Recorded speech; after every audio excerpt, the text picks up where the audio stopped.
আপনারা অনেকেই অন্নপূর্ণা ভান্ডারের অনলাইনে অ্যাপ্লিকেশন করেছিলেন, কিন্তু আপনারা অনেকেই জানেন না যে আপনাদের অ্যাপ্লিকেশনটি এখন কোন পর্যায়ে আছে। আদৌ কি সেটা সাবমিট হয়েছে নাকি রিজেক্ট হয়ে গেছে, আপনারা কিন্তু অনেকেই জানেন না। তো আজকের এই ভিডিওতে আমি পুরোটা দেখাতে চলেছি কিভাবে আপনি আপনার ওই হাতে থাকা মোবাইলটার মাধ্যমে আপনি আপনার অ্যাপ্লিকেশনটার স্ট্যাটাস চেক করবেন, কোন পর্যায়ে আছে না আছে খুঁটিনাটি সব কিছু আমি বলতে চলেছি। ভিডিওটা পুরোটা দেখাও, কেউ কিন্তু স্কিপ করবে না। চলো মোবাইল স্ক্রিনে যাওয়া যাক। আচ্ছা, সর্বপ্রথম তোমরা তোমাদের ফোনের যে কোনো একটা ব্রাউজারে চলে যাবে। আমি গুগলটাকে প্রেফার করছি, আমি গুগলে চলে গেলাম। তারপর তোমরা দেখতে পাবে socialregistry.wb.gov.in, এই লেখাটা কিন্তু তোমাদেরকে সার্চ বক্সে কিন্তু লিখতে হবে, ঠিক আছে? তো আমার যেহেতু লেখা আছে, তো আমি একবার নর্মাল ট্যাপ করে দিচ্ছি। তো ট্যাপ করে দিলাম। তারপরে দেখতে পাবে এই যে এই ফার্স্ট ওয়েবসাইটটা family level data collection portal gov of West Bengal.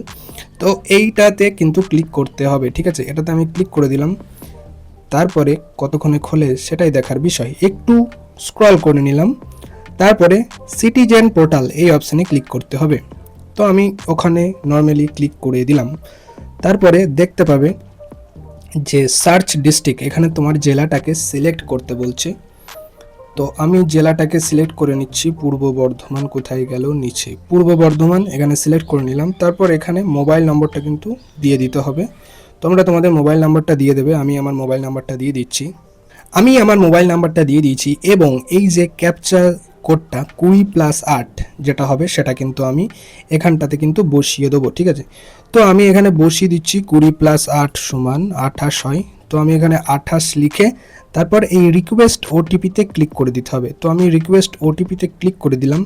তারপর দেখতে পাবে এইখানটাতে একটা 6 সংখ্যার একটা ওটিপি আসবে, ঠিক আছে? ওই ওটিপিটা দিয়ে ভেরিফাই অ্যান্ড কন্টিনিউ ওই অপশানে ক্লিক করলেই তোমাদের সামনে একটা পেজ খুলে যাবে, যেখানে তোমরা দেখতে পাবে তোমাদের অ্যাপ্লিকেশন আইডি রয়েছে এবং একটু যদি নিচের দিকে যদি স্ক্রল করো তাহলে দেখতে পাবে ডাউনলোড ফর্ম বলে একটা অপশন আছে। ওই ডাউনলোড ফর্ম অপশনটা কিন্তু ক্লিক করতে হবে এবং তোমাদের ফর্মটা ডাউনলোড করে নিতে হবে।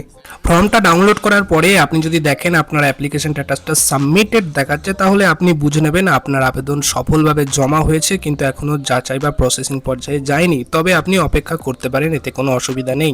যদি দেখেন এনকোয়ারি প্রসিড দেখাচ্ছে, তাহলে আপনি বুঝে নেবেন আপনার আবেদন সিস্টেমে প্রসেস করা হয়েছে, পরবর্তী যাচাই বা অনুমোদন ধাপে রয়েছে। সাধারণত এই স্ট্যাটাস কিন্তু ভালো লক্ষণ। যদি দেখেন আপনার অ্যাপ্লিকেশন স্ট্যাটাস অ্যাকসেপ্টেড দেখাচ্ছে, তাহলে আপনি বুঝে নেবেন আপনার আবেদন সফলভাবে গ্রহণ করা হয়েছে, সকল যাচাই ও যোগ্যতা পূরণ হয়েছে, এতে আপনি টাকা পাওয়ার সম্ভাবনা 100% নিশ্চিত। যদি দেখেন আপনার অ্যাপ্লিকেশন স্ট্যাটাস এনকোয়ারি রিভার্টেড দেখাচ্ছে, তাহলে আপনি বুঝে নেবেন আপনার আবেদন কোনো কারণে ফেরত গেছে, হয়তো তথ্যের ভুল বা নথির সমস্যা বা আরও যাচাই হয়তো প্রয়োজন, হয়তো আপনাকে কোনো ডকুমেন্ট আপলোড আরও করতে হতে পারে। তো এ বিষয়ে আমি বলবো আপনি ব্লকে যোগাযোগ করতে পারেন।